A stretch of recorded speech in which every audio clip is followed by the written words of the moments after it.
What's up guys, Saf here on SuperSaf TV, and look what we have here.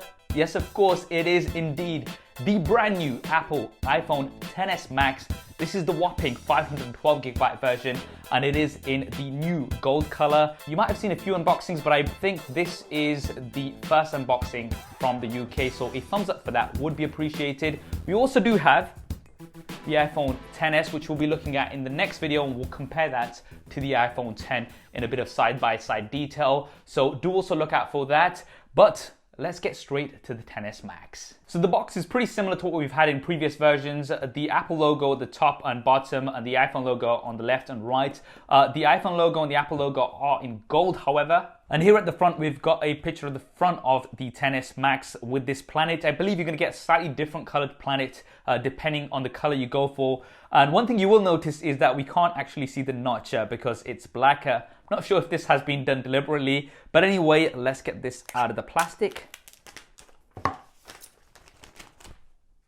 Right.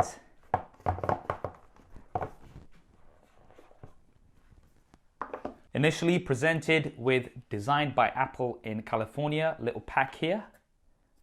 Oh yeah, that does look really dope. I'm digging this new gold color. I'm just gonna leave that to the side for a second while we see what else we get inside the box. Now the stuff inside the box is pretty much the same as what we get every year, with one exception, which we'll come to in a second. So there's a quick start guide, SIM card ejector tool, some safety info, Apple stickers, a USB Type-A to Lightning cable, a power brick. Now, unfortunately, this is not a fast charging power brick, although fast charging is supported on the XS Max. I was hoping they'd include the fast charger out of the box this time.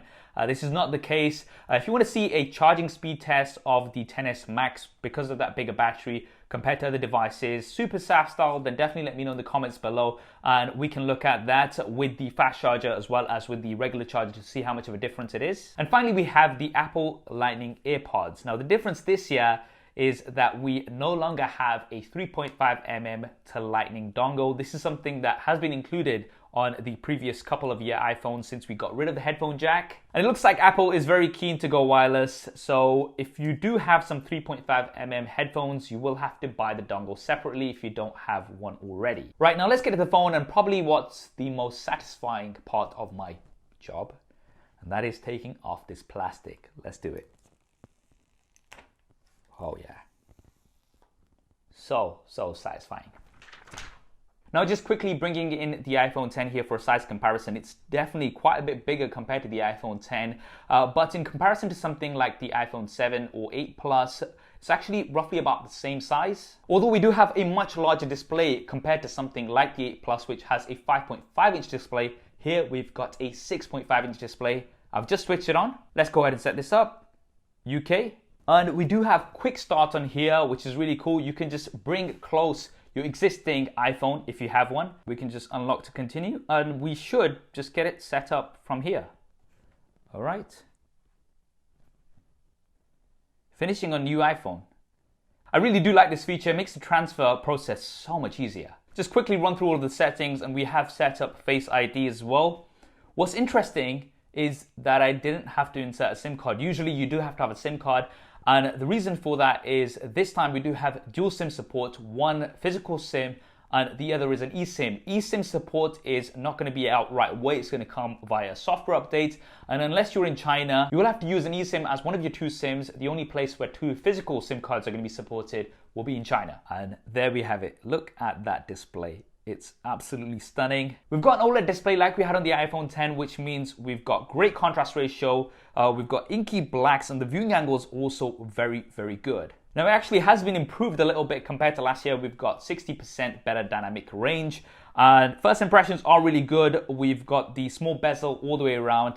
With that notch, of course, as mentioned a little bit earlier on, because of this wallpaper, you can't fully see that notch. Now we've got more pixels in total because of the larger display compared to the iPhone X and XS, but the pixel density is exactly the same. So in terms of sharpness, it will be the same 458 ppi. Now inside that notch, of course, we have all of those sensors. So we do have Face ID. It's improved compared to last year, so should be faster. As well as that, we've got the front-facing camera, which is also improved. We've got 7 megapixels with an f2.2 aperture, but we do have a faster sensor. Now, this front-facing camera, thanks to the Apple A12 Bionic Chip, is going to give you some improvements. Firstly, we do have a portrait mode from the front-facing camera, which this time is going to give you depth control. So you'll be able to edit the blur after the fact. That's something I'm really excited to check out.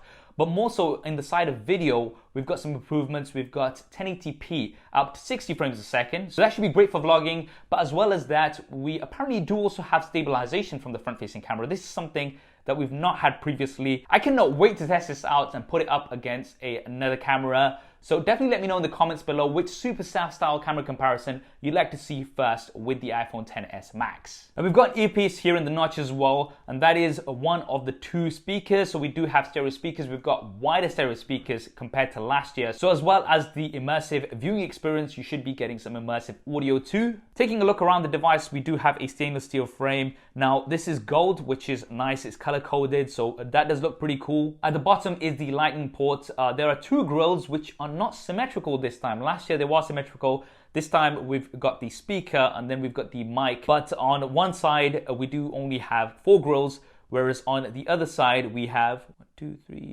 7 grills.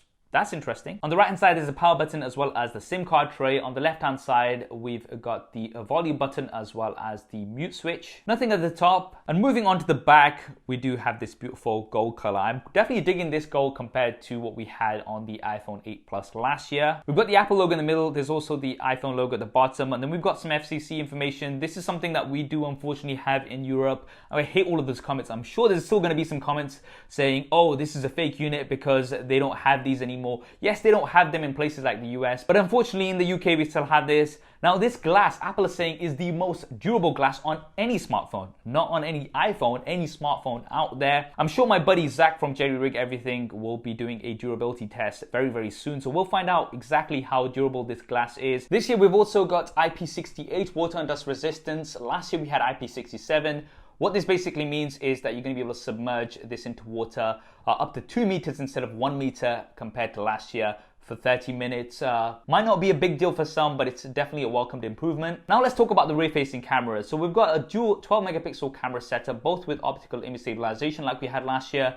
And the secondary camera, as far as I'm aware, is very similar to what we had last year as well. That has 2 times optical zoom and an f2.4 aperture. The primary camera, however, has had an upgrade, and although it does have the same aperture as last year, f1.8, it does now have a larger sensor, which should help with the low light, but we've also got improved HDR. So we've got smart HDR, which I keep calling super HDR for some reason, and that's going to take multiple shots when you take the one shot. It's going to combine them together to give you better dynamic range, and once again we do have portrait mode with depth control, so you can take a picture and then you can adjust the bokeh effect after the fact. This is something that I cannot wait to test out, so stay tuned on the channel to see lots of camera tests of this. Video has also been improved, so we've got extended dynamic range for up to 30 frames a second, but as well as that, we have finally stereo audio recording for video. This is something that I have been ranting about for many years, and I'm really excited to test out the stereo audio recording side by side with some other devices. Finally, we have this. I'm super happy about it. And finally, the battery. We've got the largest battery on any iPhone right now. We'll see how long it lasts. And we do also have wireless charging like we had last year. Now, pricing wise, this thing does not come cheap. It starts at $1,100 or £1,100. And if you do want to get the 512 gigabyte version, you're going to be looking at £1,450 or dollars, which I believe makes this one of the most expensive smartphones out there.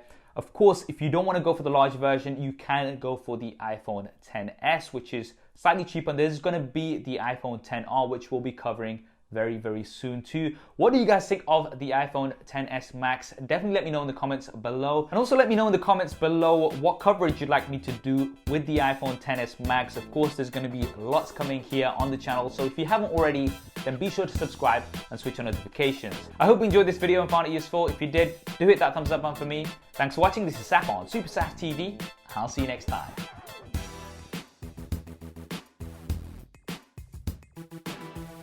The primary camera,